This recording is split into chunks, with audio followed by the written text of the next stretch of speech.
Hey guys, if you like our video then subscribe it. প্রিয় viewer, আজকে আমরা আলোচনা করব তত্ত্বীয় পদার্থবিদ পল ডিরাক। কোয়ান্টাম মেকানিক্সে পল ডিরাকের ভূমিকা অনস্বীকার্য।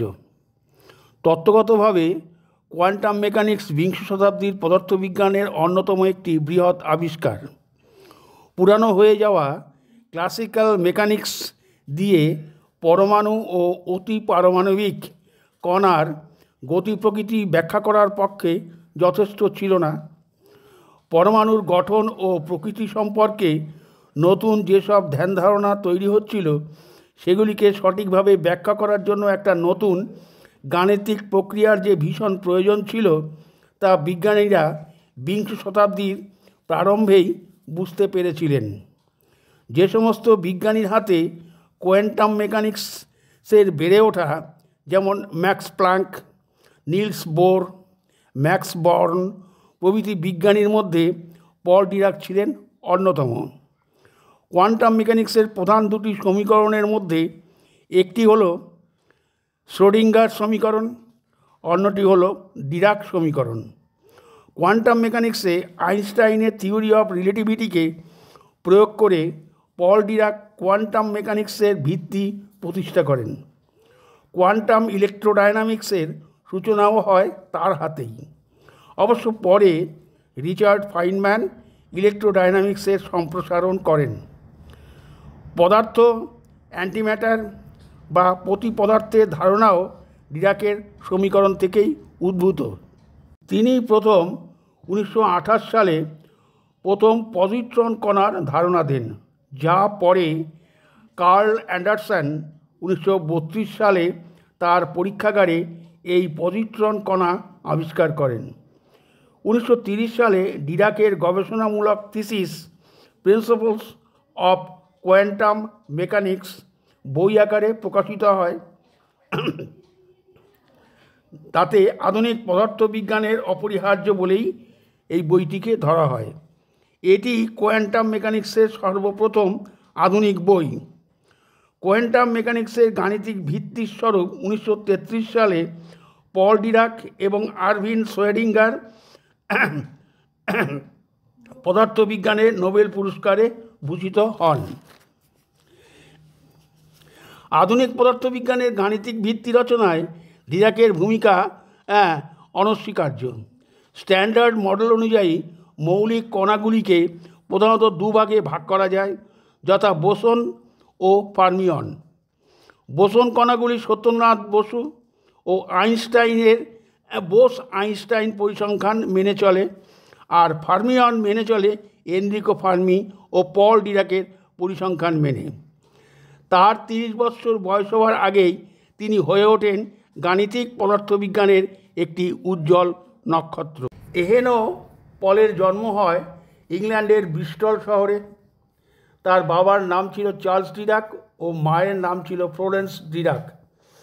চার্লস ডিরাক ইংল্যান্ডের ব্রিস্টল শহরে একটি বিশপ প্রাইমারি বিদ্যালয়ে ফরাসি ভাষার শিক্ষক ছিলেন। ডিরাকের পড়াশোনা শুরু হয় ব্রিস্টলের একটি বিশপ প্রাথমিক বিদ্যালয়ে। গণিতে দক্ষতা এবং ভালোবাসা শৈশবকালেই তার ভিতরে প্রকাশ পায়।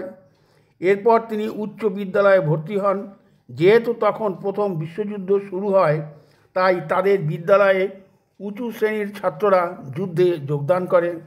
তাই লাইব্রেরিতে উঁচু শ্রেণীর বই পড়তে পলের অধিক সুবিধা হয়। তিনি প্রতিনিয়ত লাইব্রেরি থেকে উঁচু শ্রেণীর গণিত ও বিজ্ঞানের বই নিয়ে পড়া শুরু করেন। 1918 সালে উচ্চ বিদ্যালয়ের পড়াশোনা শেষ করে বাবার নির্দেশে ব্রিস্টল ইউনিভার্সিটিতে ইলেকট্রিক্যাল ইঞ্জিনিয়ারিংয়ে ভর্তি হন এবং 1921 সালে তিনি ইঞ্জিনিয়ারিং পাস করেন। এরপর তিনি ব্রিস্টল ইউনিভার্সিটিতে গণিত পড়ার জন্য ভর্তি হন এবং 1923 সালে তিনি গণিতে ফার্স্ট ক্লাস অনার্স ডিগ্রি লাভ করেন। তিনি কেমব্রিজের সেন্ট জোন্স কলেজে র্যালফ ফাউলারের অধীনে গবেষণা শুরু করেন। এখানে কোয়ান্টাম থিওরির উপর কাজ করেন এবং মোট 3 বছরের মধ্যে তিনি 11টি গবেষণাপত্র প্রকাশ করেন। 1926 সালে তিনি গণিতে পিএইচডি ডিগ্রি পিএইচডি ডিগ্রি লাভ করেন। তার এই থিসিসের শিরোনাম ছিল কোয়ান্টাম মেকানিক্স। এরপর তিনি 1927 সালে কেমব্রিজ ইউনিভার্সিটির সেন্ট জোন্স কলেজের ফেলো হিসাবে যোগদান করেন। এখানেই তিনি আইনস্টাইনের জেনারেল থিওরি অফ রিলেটিভিটি সম্পর্কে আগ্রহী হন। 1928 সালে রিলেটিভিটি অফ কোয়ান্টাম মেকানিক্সের সাথে গাণিতিক সম্পর্ক স্থাপন করে তার বিখ্যাত ডিরাক সমীকরণের জন্ম দেন। ডিরাকই প্রথম ব্যক্তি যিনি প্রথম ইলেকট্রোম্যাগনেটিক ফিল্ডের উপর কোয়ান্টাম মেকানিক্সের প্রয়োগ করেন। তিনি এর নাম দিলেন কোয়ান্টাম ইলেকট্রোডাইনামিক্স। কোয়ান্টাম মেকানিক্সের সিঙ্গুলার ডেল্টা ফাংশন ডিরাকেরই অবদান। 1930 সালে ডিরাকের প্রিন্সিপলস অফ কোয়ান্টাম মেকানিক্স প্রকাশিত হয় এবং ওই বছরই তিনি রয়্যাল সোসাইটির ফেলো নির্বাচিত হন, মাত্র 28 বছর বয়সে, যা আগে এত কম বয়সে কেউ রয়্যাল সোসাইটির ফেলো নির্বাচিত হতে পারেননি। কোয়ান্টাম মেকানিক্সের প্রথম কোর্স তিনিই প্রথম পড়াতে শুরু করেন। তখন তার ছাত্ররা ছিলেন Robert Oppenheimer, Chandrashekhar Subramaniam, Abdus Salam, Dennis স্কায়ামা প্রভৃতি খ্যাতনামা পদার্থবিদ। 1984 সালে ফ্লোরিডাতে 20 অক্টোবর 82 বছর বয়সে এই মহান তাত্ত্বিক পদার্থবিদ পরলোক গমন করেন।